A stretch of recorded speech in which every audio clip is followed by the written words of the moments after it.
Bonjour à vous tous qui nous rejoignez, Laurent Fent avec vous sur Immedia pour vous parler d'un film.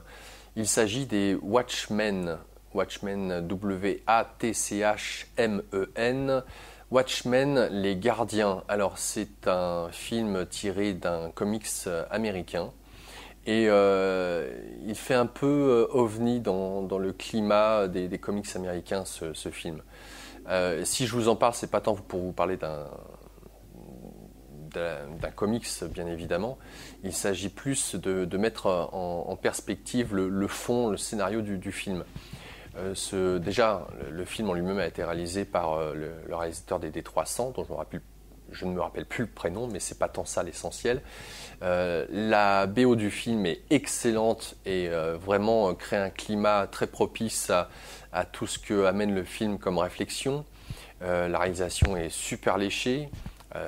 C'est pas tant les combats qui sont intéressants, c'est vraiment tout ce qui est amené derrière. Alors pour vous décrire un petit peu, c'est dans une dimension parallèle que cela se passe.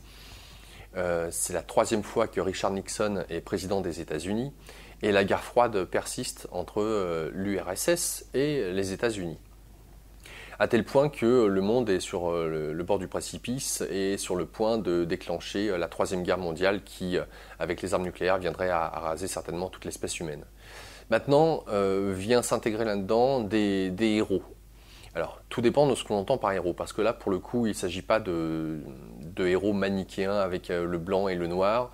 Chaque héros, entre guillemets, a dans la gamme chromatique des gris et plus ou moins blanc, plus ou moins noir, voire au milieu.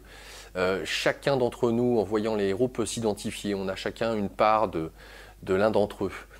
Il y a deux personnages qui ressortent particulièrement. Il s'agit du docteur Manhattan. Le docteur Manhattan est un homme, un scientifique, qui, après une expérience, s'est voué être irradié totalement et a disparu, et a su recomposer les molécules de son corps pour réapparaître. Mais bon, ce n'est plus un homme, c'est quasiment un dieu, ou un dieu, j'allais dire un demi-dieu, mais même pas. Donc c'est quasiment un dieu, et il a peut-être ce côté détaché de l'humanité.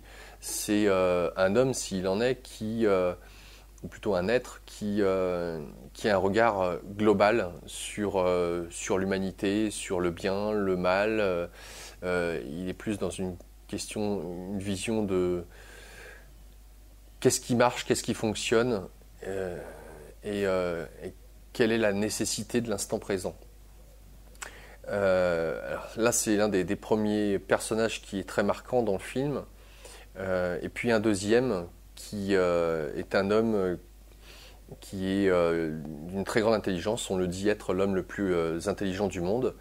Et ils sont donc un petit groupe comme ça de héros.